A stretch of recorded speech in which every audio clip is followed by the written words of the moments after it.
Welcome. Thank you for joining us, the Oley Foundation webinar, Introduction to LIFT-ECHO, Learn Intestinal Failure, TeleECHO, Introduction to Clinicians.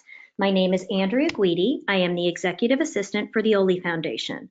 Most of you are probably familiar with the Oley Foundation, but just in case this is your first experience, I'd like to briefly introduce the organization.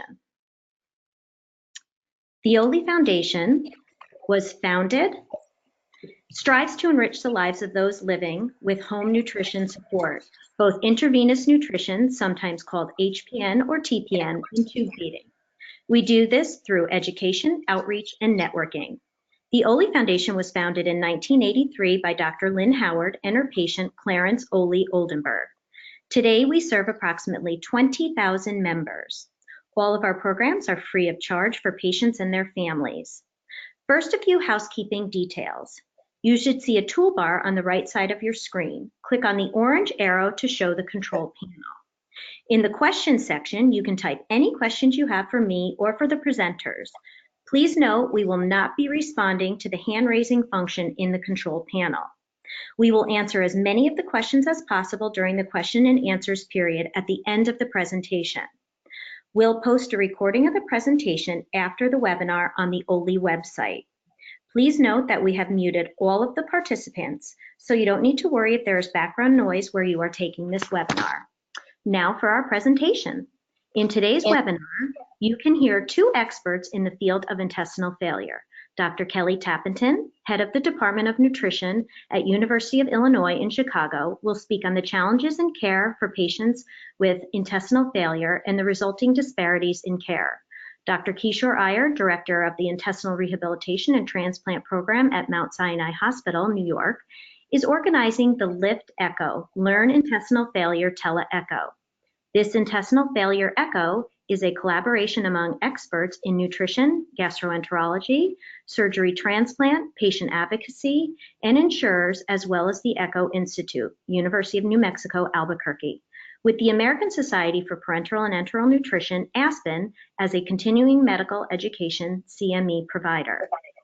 Participating in LIFT-ECHO, clinicians may receive expert consultation and continuing education that may benefit the clinicians themselves, but it will also benefit individual patient care. The establishment of the LIFT-ECHO network, based on the ECHO model of care to share right knowledge at the right place and right time, is expected to improve management of complex IF in the United States. It gives me great pleasure to introduce today's presenter, Dr. Kishore Iyer and Dr. Kelly Tappenden. Dr. Kelly Tappenden is professor and head of the Department of Kinesiology and Nutrition at the University of Illinois at Chicago. Dr. Tappenden's research program focuses on intestinal failure, mechanisms of intestinal adaptation, and patient malnutrition.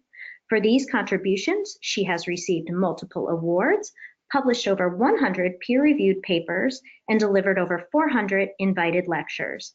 Dr. Tappenden served as the 33rd president of the American Society for Parenteral and Enteral Nutrition in 2008 to 2009, chair of the Nutrition, Metabolism, and Obesity section of the American Gastroenterology Association Institute from 2009 to 2013, and represents the American Society for Nutrition on the Federation of American Societies for Experimental Biology. Currently, she is editor-in-chief for the Journal of Parenteral and Enteral Nutrition. Dr. Kishore Iyer is Director of Adult and Pediatric Intestinal Rehabilitation and Transplantation at Mount Sinai Medical Center in New York, Surgical Director of Pediatric Liver Transplantation and a Professor of Transplant Surgery and Pediatrics at the Icahn School of Medicine at Mount Sinai in New York. Kishore is a Fellow of the Royal College of Surgeons of England and the Fellow of the American College of Surgeons. He has served on the Pediatric Committee and the Policy Oversight Committees of UNOS, United Network of Organ Sharing, and is current chair of the Ad Hoc International Relations Committee. He is also a past president of the Board of Trustees, past member of the Board of Trustees of the Oley Foundation. His current clinical and research interests are in the areas of surgical management of intestinal failure, intestinal transplant, and CPN-associated liver disease, as well as in mathematical modeling for complex medical decision-making. He has published and lectured extensively in these areas. We are so thankful to have you presenting with us today, Dr. Iyer and Dr. Tappenden. I will turn the presentation over to you now, and I believe, Dr. Tappenden, you will be starting the presentation. Very good. I am so grateful to be here with all of you today to talk about this new initiative that we're engaging with. I just want to minimize. Are you able to see the webinar portion, Andrea, on my screen? Or we are. Perfect. I see your slides. You can see my slides fine. Very good. So before I start, let me just show you my disclosures. I'm a member of the board of directors for the Dannon Nutrition Institute and the Oley Foundation, for which I'm very proud, and have been a speaker and scientific advisor for various industry colleagues, as you see here on the slide. One of the reasons we're so happy to have so many of you involved in this new initiative in intestinal failure is the fact that management and our treatment goals for intestinal failure and short bowel syndrome have really changed in the last decade. We're now focusing on intestinal rehabilitation. So rather than making sure that the patients are simply optimized on parenteral nutrients and that all of their nutritional needs are met and keeping that stable ship there, we really want to try and rehab the gut. So induce adaptation, making sure that we're able to reduce the dependency on parenteral nutrition just as much as we can. Now, that doesn't mean that optimizing those nutrients and making sure that that patient's nutritional status and other needs are met. Absolutely, that's the case, but we just don't stop there anymore.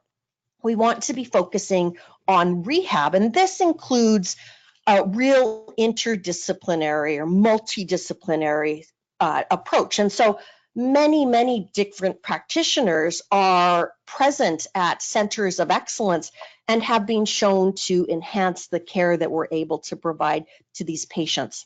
So that involves physicians, also surgeons, and you'll see that many of the units involve rehab and transplant and a collaboration between those, but also dietitians, ostomy nurses, pharmacists, social services. We can provide the best for these patients when we're looking at it holistically with that treatment goal of inducing or pushing towards intestinal rehab. So with that said, it's hard to know exactly where these patients are, how many there are even, but where they are, and they all differ so very much. And so there's been many different initiatives that have been aimed at trying to get the best data on what these patients, what a standard characteristic is like, how many are present, how we can best reach them. And I think what we've learned is that there is no standard patient when it comes to short bowel syndrome, but they all vary so much. You can see here that in some countries there's national intestinal failure centers. You see this in Europe, and that's driven in many ways by the healthcare system that's there. The outcomes for these patients are improved, we know, in these centers of excellence, but it's also hard to have data because some of these patients aren't ever making it to the centers of excellence or don't necessarily even have the diagnosis that enables them to be tracked. There are some guidelines and registries. Efforts are in that way. As you can see, the British Association has recently launched the introduction of an initiative in trying to understand a registry of all of these patients. In the US, we have tried that, but the success there has been limited, and part of that is because of the workload, I think, required for individuals to input those data into registries, many of these patients being at sites where they may be the only patient in that practice. And so the opportunity to register a patient isn't clear in all of these instances. Now, one of the advantages of what we want to tell you about today is trying to help reach all of these patients. Like I said, we know that they are, in wide-ranging places. They all are presenting in very individual ways. And here you can see where there are intestinal rehab centers with the blue stars, and then the circles are intestinal transplant centers around the United States. Now, what you'll notice is that they are centered around the coasts. You can see that with the exception of in the Midwest, we have Omaha being an intestinal transplant and rehab center, but other than that, there is a great portion of the country where these patients are not served. And even in the highly populated areas, you can see in the Northwest or down in the South, the options are very limited for these patients. So we know that many of these patients are having to travel a long way if they're even referred to a center of excellence. And so that's certainly a limitation where the patients do have to travel if they get the referral. In Europe, it's always been thought, as I showed you on the previous slide, that some of the national centers allow for better or more consistent care for these patients. And you can see here where there are these centers within Europe. Now here you can see the population density. So if we just look on the left-hand side, we know that the population for the United States is much like you'd expect there. Now in Europe, what you'll see is that the centers of excellence are in these areas where there's higher population also, but of course those patients are having to travel a lot. And in the concept of ECHO, having a national center of excellence means that these patients are all having to travel. So we see that as a limitation in the United States, that the patients aren't getting or there's a burden for them to get to see specialized care and that interdisciplinary care that is so important.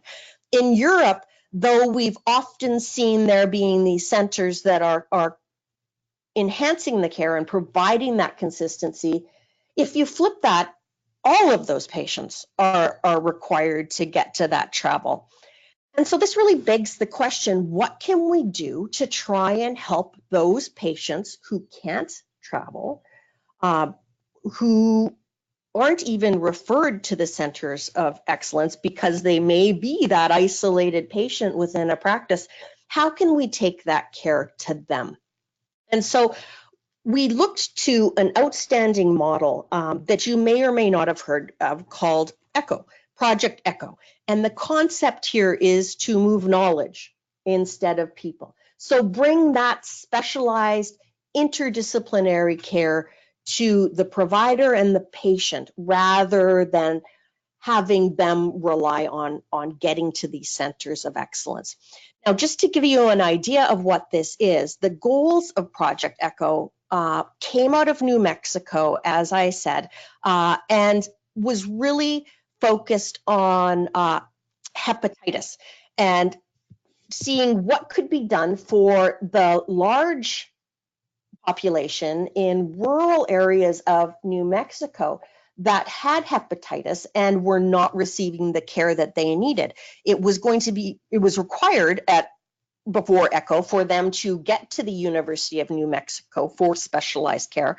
And there was a huge waiting list. It was just very difficult for these patients to even get an appointment if they were able to make that trip.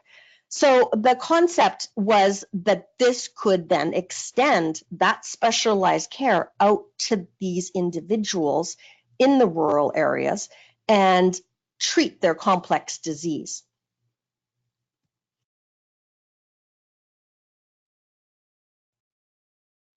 The model can be described with this ABCD, where amplification is is central to this. So one can interact with the interdisciplinary care specialist using technology. And so we're going to hear more about that. And that technology is then used to share what B describes, which is best practices. So there isn't that disparity between the care an individual could receive at a center of excellence versus where they may be in an area, a rural area, where they don't have that access. Cases are used to master this. And then a database is used to monitor outcomes. And so these are all central components of the ECHO model. You can see here an example of an ECHO clinic where technology is being used with a group of interdisciplinary practitioners here. I want to take special notice to Dr. Aurora, who is the individual who is on the left-hand side of the screen. His back is to us, but he is the individual who developed this concept and has really done an amazing job with extending the care. And you'll hear about all of the different practices and impact that he's had. Here is one of his early papers that was published in New England Journal of Medicine to give you some of the data to show that when a patient was managed through ECHO, staying in their home clinic or their home provider versus coming to his specialized practice at the University of New Mexico, you can see that there were 261 patients that were cared through the ECHO model. And what these data show us is that in the last two rows, that the outcome was not different whether or not the patients traveled to his clinic in New Mexico or their providers participated through ECHO through the use of technology, sharing best practices and presenting these cases. The outcomes were not different between those two groups. But what was different is that the disparity that we know exists in health outcomes, wherein minority populations are not always receiving those same outcomes. The ECHO clinic was able to provide care to a higher percentage of minorities, statistically higher than what was present in his University of New Mexico clinic. So really achieving an important goal of reducing that disparity in healthcare outcomes by using ECHO to move that knowledge to those people who needed it the most. Now, we have benefits to rural clinicians because that in the ECHO model was his concept initially. But we really think that with intestinal failure, there's an excellent opportunity here to extend this knowledge and collaboration to units where there simply isn't a center of excellence. So not just rural areas like in the case of Hep C, but where you saw on the map, centers of excellence don't exist, where many of you may have just a handful or maybe even one or two patients with intestinal failure. And we can then collaborate with you and bring the center of excellence to you as you're caring for that patient. Some of the other benefits, of course, is that as you heard, CMEs are going to be available, nursing, continuing education. That's going to be provided through our collaboration with the American Society of Parenteral and Enteral Nutrition. For those of you who don't have an interdisciplinary team, well, we would like to serve as that interdisciplinary team with you and bring that specialized consultation to you so that the wealth of experience that the ECHO colleagues will have with these patients can come and help support you as you're caring for your patients. So sometimes we're asked, is ECHO the same as telemedicine? And it's not, it's different. We know with telemedicine that the specialist is interacting directly with the patient, right? That's the telemedicine approach, and certainly it uses the technology and other similar elements in Echo.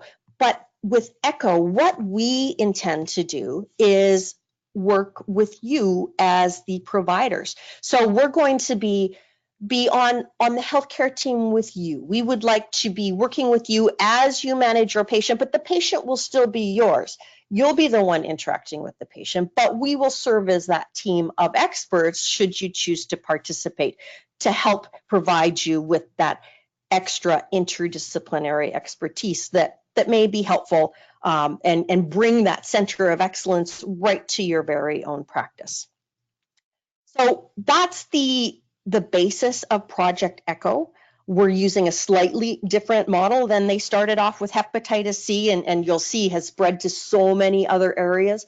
But intestinal failure as a very rare disease is something that we think brings a unique aspect to Echo. It's not just serving rural populations, it's serving the fact that centers of excellence don't exist even in major centers. And so we would like to be able to extend the opportunity to participate as if you were at a center of excellence in this area with us.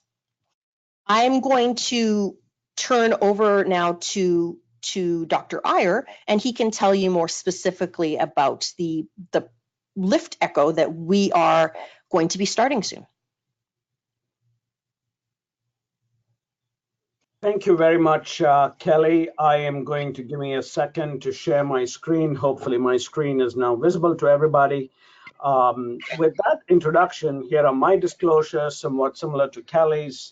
I'm a transplant surgeon, and working with Kelly and a few other colleagues, very excited to be trying to adapt the ideas of Project Echo to the problem of intestinal failure that we see nationally.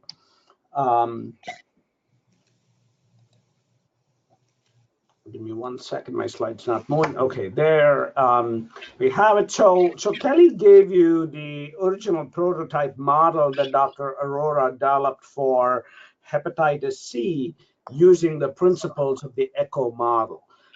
Going from there, over the last 10 years, there are now ECHO projects in a whole host of diseases, medical conditions, in improving quality of healthcare, for example, antimicrobial stewardship, antibiotic use, autism, a lot of programs using ECHO in cancer. MD Anderson, a big cancer center in Texas, is running many cancer programs with ECHO. There's a big diabetes ECHO running out of NYU. Hepatitis we heard of, geriatrics, HIV, AIDS, we heard of a big HIV ECHO running in Nigeria through the CDC, and this has been an area of interest. Opioid addiction, there are now Suboxone education programs using ECHO. This, as many of you may know, is a huge problem nationally and is starting to be tackled at significant scale by the ECHO model. So really, to some extent, you name it, there's now almost an ECHO model running, trying to address problems in different diseases. This was a paper that just recently came out from the Veterans Administration Center. This was a paper, I think, came out about 6 months ago, looking at management of hepatitis C among military veterans through the VA network, using the same principles of ECHO, and as somewhat as expected, they showed excellent outcomes for veterans getting the treatment of hepatitis C through ECHO clinics. And this is sort of a loose heat map of various, there's a whole terminology to this model now, hubs, super hubs, and whatnot, but you can see there's a whole variety of, there's a whole slew of centers practicing ECHO clinics around the US and certainly in South America, Latin America. Uruguay has a few, as far afield as Queensland, Australia, the Sub-Saharan Africa, many ECHO clinics in India. In fact, there was just recently the original Echo Institute just won a $10 million grant to run an echo project for early detection of pelvic cancer in women in India. So this is really a model that for several public health and chronic disease challenges has proven to be very efficient and attractive. You saw a different view of the same picture. In the bigger panel, the person facing us is Sanjeev Arora, and if you've not already guessed, Kelly and I are really quite in awe of him. This was a relatively simple idea that he had now about 12, 13 years ago, and it really has the potential to impact a huge number of lives, as he puts it, maybe 20 billion lives by 2025, and you can actually see that it might be possible. But I want to spend a minute on this slide to try and give you an idea of what it is we're talking about when we're saying we'll run an echo clinic. So in the main panel here is the multidisciplinary team of experts, in this case for Hep C. This is Dr. Arora and his team. I don't know them all, but you can imagine there might be a pharmacist, there might be a psychiatrist, there might be a surgeon, a social worker, a nurse, but that's the multidisciplinary team of experts. Now, these are what he calls spokes. So you can think of this as the hub of a wheel and the spokes of a wheel. So it's a hub and spoke model. That's all it implies. These are people out in the periphery who are clinicians, but not specialists in Hep C. So you can see that may be just one person sitting in an office or in a conference room, or two nurses or community health workers out in some remote clinic. They may have 10 patients with hepatitis C. And how this works is, say, for example, the person in Pecos Valley might present a case for 10 minutes to a standard template on Hep C, and then Dr. Arora calls it a model where all teach and all learn. So while they present the case for 10 minutes to a very standard template, following that, there's discussion among the whole group. It's not just a one-to-one, but rather, somebody from Memorial here may say, wait, did you do this? Did you get this information? Did you get that x-ray? Did you check this lab test? So there's the opportunity for dialogue within this echo model. And at the end of 10 or 15 minutes of discussion, the specialist center summarizes the discussion, summarizes recommendations for that particular case, and they move on to the next case. So that is what case-based learning is about. And depending on the disease, for Hep C, they might discuss 8, 10 cases in a 1-hour clinic. For intestinal failure, we might think of doing 1 or 2 cases in a 1-hour clinic. But importantly, at the end of each 1-hour clinic, we reserve the last 15 minutes for a didactic discussion, a presentation from one of the experts from all around the country, not the people sitting at that table alone, who might present on a topic that is relevant to one of those cases. And that's how really, when we think about how each of us becomes experts in our field, that's how medical expertise and specialization occurs. The ECHO model simply hopes to do that virtually using an online or a telelearning platform. We can come back to that. But sort of good news in this area. Congress in end of 2016, Congress and the Senate actually passed unanimously. Stop and think about that for a second. Doesn't happen very often anymore. But the ECHO Act was passed by the government, and the Secretary of Health and Human Services is actually instructed that government should look at this very carefully to see what resources are needed for more widespread application of ECHO, for the obvious reasons we've already talked about, but also to address chronic disease and to try and reduce the burden of chronic disease primarily on patients. So with all that is a very long segue. When we suddenly had the idea that this might be a model we could apply to the problem of intestinal failure. Every good project needs a name. We hope you like our name. We called ourselves the Lift Echo, Learn Intestinal Failure TeleECHO. And we're actually coming up to launch time. So our plan now is, this is actually the last clinician webinar we're going to be doing. We've done a few of these now, and we're gratified by the initial interest. Our first echo clinic is due to be launched on May 7th, 2019. That is just a couple weeks away. I'm turning around to look at my calendar, but yes, May 7th is a Tuesday. It'll happen on the first and third Tuesday of every month at a fixed time, and I want to say 1 to 2 p.m. We'll confirm that 1 to 2 p.m. Eastern, first and third Tuesday of every month.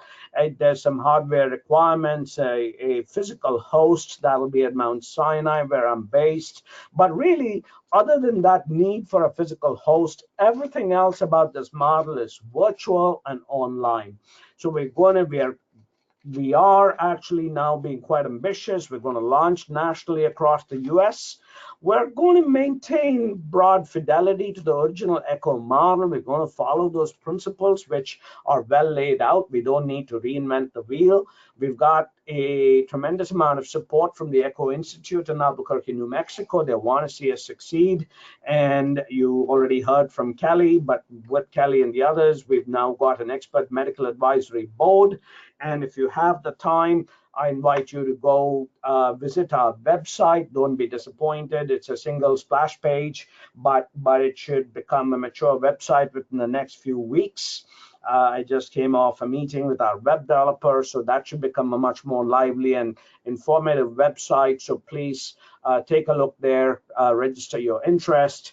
And here's the advisory board. I don't want to dwell too much on this, but suffice it to say, the first 5 centers there, Mount Sinai, Kelly Tappenden from University of Illinois, Marion Winkler from Rhode Island, Aspen, the American Society of Parental Nutrition, has been very, very supportive, and the Oley Foundation and Joan Bishop and Lisa Metzger from there have been extremely supportive. And you'll recognize some of the other names, leading experts in the field of intestinal failure. And I'm really quite pleased to have a national leadership from Optum Healthcare and Kaiser. We're in some dialogue with them to see how we can demonstrate the value of the Lift Echo project. So we've realized very quickly that one person can't figure this out. It's going to take a village, more than a village. That's why we're talking to you. The greater the engagement, the better our chances of success. Here's the plan, very simply, some of which I alluded to already. We're going to conduct 2 virtual clinics per month for intestinal failure. So there'll be the first and third Tuesday of the afternoon between 1 and 2 p.m. Eastern time. Each clinic, I say about 60 minutes. It will be 60 minutes. We recognize that time is a precious commodity that most of us don't have. So we're very cognizant for people to be carving out an hour in a busy day is not easy. And our plan is to discuss 1 to 2 cases per clinic, depending on the complexity. And we may have some cases coming back for follow-up, we hope, to discuss. And really, it's the case presentation. This will be, I want to say, if I don't say it further down, this is a fully HIPAA compliant platform. There will not be any patient confidentiality revealed. The presenting providers continue to be responsible for the care of their patient. Think of this as walking through a busy hospital corridor and you see an expert and you stop and talk about a difficult case for a few minutes. This is your equivalent of the hospital curbside or a quick call to an expert to get some guidance on a difficult case. Each clinic will complete, so we'll discuss cases for about 45 minutes and save 15 minutes for a short didactic. We plan to develop a library of all these didactic materials where hopefully you, the participants, can access them and refer to them down the road if you feel the need. And our plan now is to provide free continuing education credits across disciplines through Aspen's e-learning center. So we'll provide CMEs, but also nursing, nutrition, and pharmacy credits for free. We will have a project coordinator at Sinai who will triage and coordinate cases. And the cases, as I mentioned already, will be presented to a very standard template. The goal is to, in order to allow enough time for discussion and to have a lively clinic. And then we'll be committing to provide a formal summary recommendations to the presenter on completion, so that there is real value also to patient care. I do want to emphasize, and we can discuss this, but because this is a fully HIPAA compliant platform, it's not directly open to patients. We've got some, in case you're wondering, yes, we're mostly doing it for love and fresh air. We've got some seed funding, most of all from Zealand Pharmaceuticals, very generously to fund the coordinator, get us off the ground. And from the Oley Foundation, it's no longer pending. The check is actually credited. I'm very grateful. And we've got some internal funds that's supporting this initial effort while we get ready to apply for extramural funding. And we're actively recruiting participating spokes. I'm not sure I completely like this term spokes. The hub and spoke suggest there's a difference.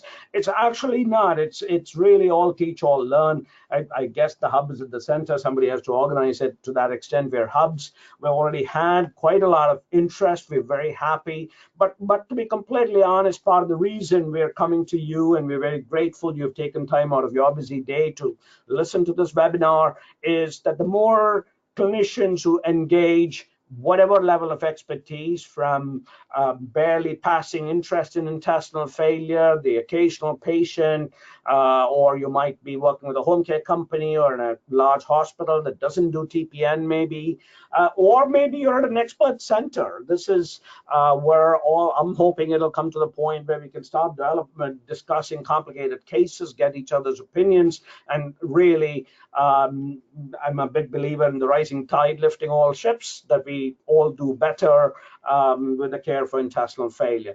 And certainly once we get up to where we get extramural funding, there will be a research piece to it, but initially the focus is really just to try and improve quality of clinical care. So this is my last slide. What can you do to engage? We invite you to participate in the Lift Echo project. And what does that involve? What are you giving away? What do you have to invest? And I don't say this lightly. We recognize this to be a big investment. But what we ask is, there's obviously no contract, there's nothing legal here, but we ask that you commit to a minimum of 2 hours per month for a total of 4 months. I'll tell you the reason why. So that's a total investment of about 8 hours in 4 months. And we're hoping to make that a sort of basic module of intestinal failure learning. We'll structure the didactics. We think through 8 hours of case-based learning, you can get a basic level of expertise where you understand intestinal failure, you know what the management priorities are, you know what needs to be done to manage a patient, and even when to ask for help, when to refer, what to expect. So that's our hope, that participants will commit to a minimum of 2 hours per month. We hope you don't just participate and be a wallflower. Consider submitting cases for presentation. The more discussion, engagement, and sort of lively multi-way discussion there is, the more successful I think this will be. And certainly if you don't present a case, if there's a case being presented, this is really a very safe, we want it to be a safe environment for people to speak freely and ask questions and get their doubts cleared. That's why we're doing it. If we all knew all the answers, we wouldn't have to do this. And then if you're engaging, don't stop there, spread the word.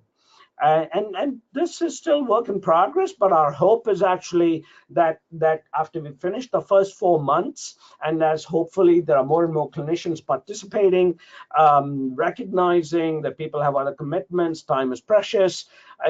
That's all the initial commitment we're asking for 4 months times 2 hours. We'll call that Intestinal Failure 101. And then perhaps on a parallel cycle, we might do a monthly clinic that will treat as a drop-in class, maybe more complex cases, higher level of didactics, drop in if you feel like it. You got a difficult case, bring it to the clinic and we'll talk about it. I think that's all I'm going to say. do check out our website. If you have some questions that you didn't get to ask today, there's my email. I'm going to leave that up, and I'm going to stop there. And I've left ourselves close to 20 minutes for questions. I really hope you will ask us questions because we've not yet figured out all the answers. Thank you all for your time. Well, thank you so much, Dr. Iyer and Dr. Tappenden. Right now, we will welcome any questions from our audience that they may have for our presenters. If you haven't done so already, feel free to submit your questions in the questions section of the toolbar on the right side of your screen.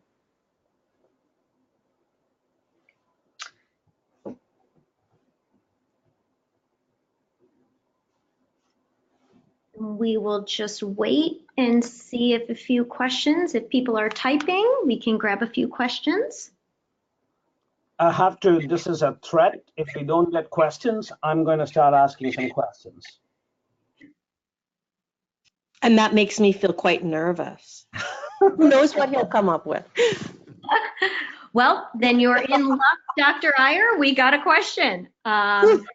Do you have any information packets or slide set an RD can send to their GI MDs? That's a very good question. Do email me and we can think together about it. I will tell you what we do have.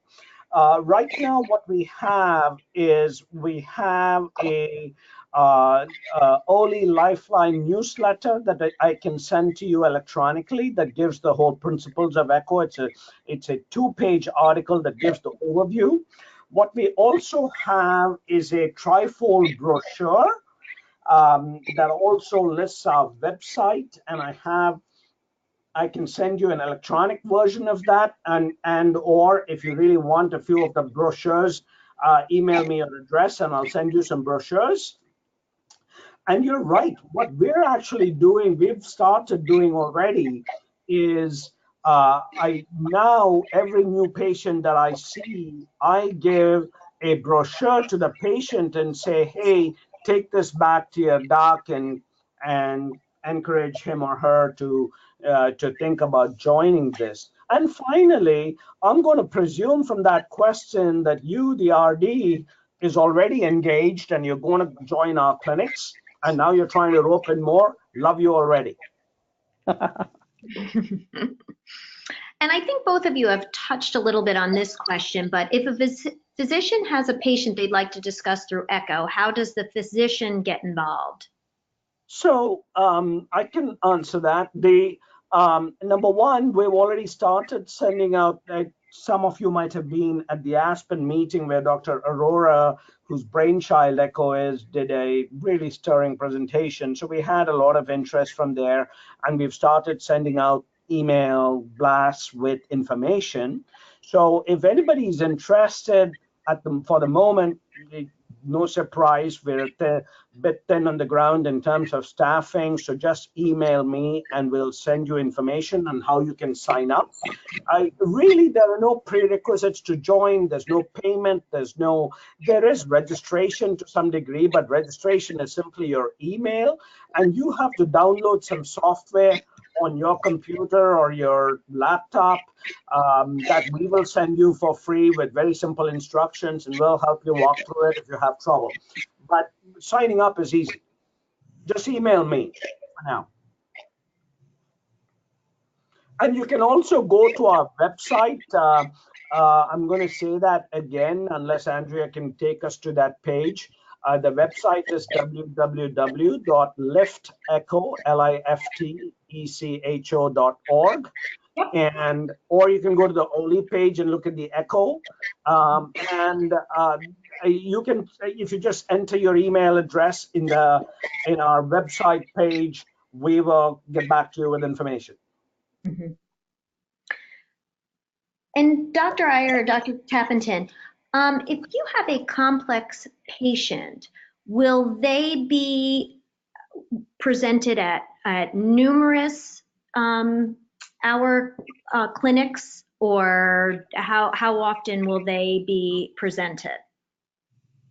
I'm going to go first, and then Kelly, I want Kelly's comments too.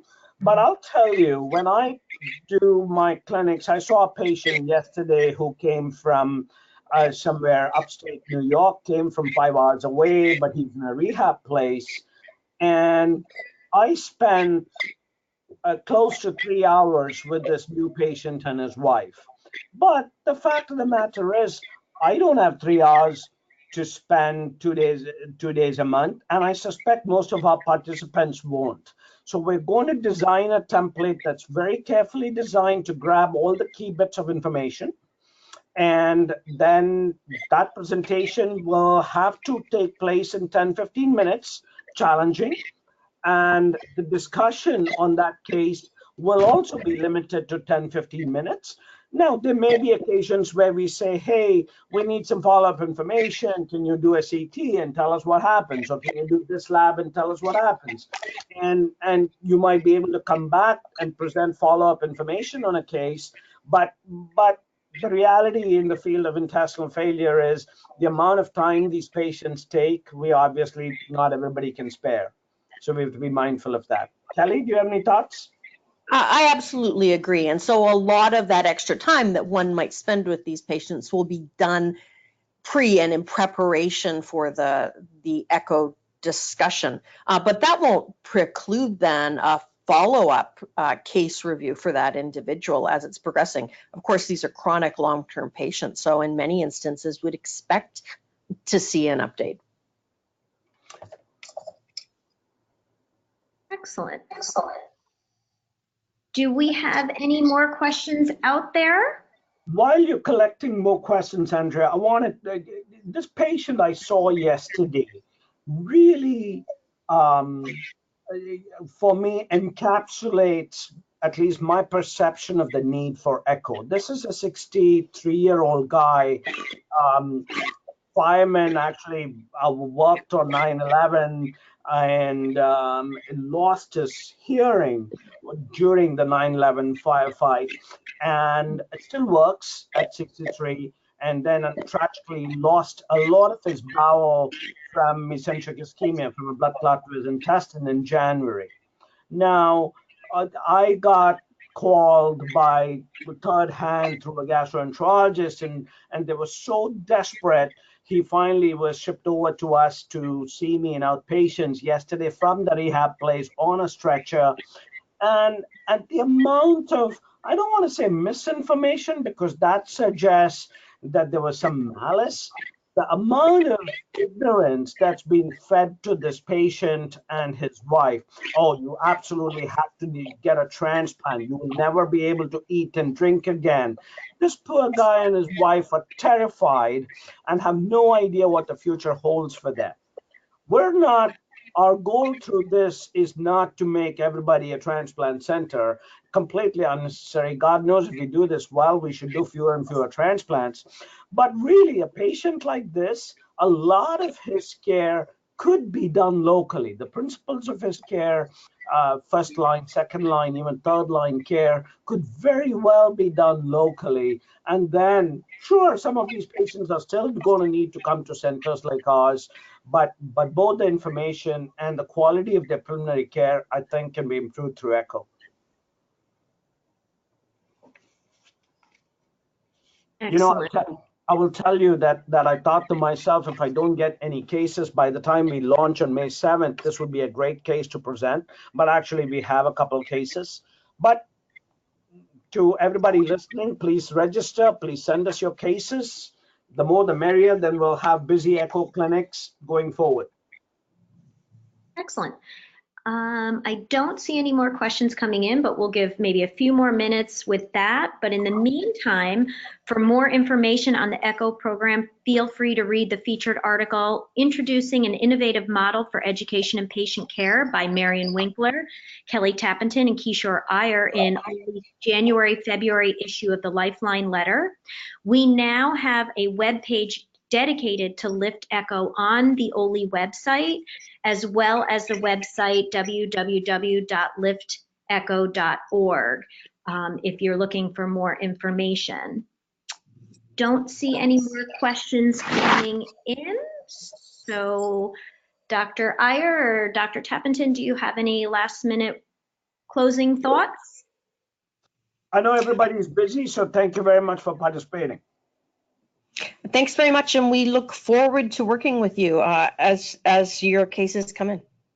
And thank you, Dr. Iyer and Dr. Tappenden, for an excellent presentation. We appreciate you sharing your expertise with us today. Thank you also to the participants for joining us. We'll post a recording of the presentation on the Oley website in case you'd like to view it again. We hope you'll join us for another webinar. To view our schedule of upcoming webinars and any past recordings, visit the Oley website at oley.org/webinars. That's all for today. Thank you and goodbye. Terrific. Thank you so much. Thanks very much.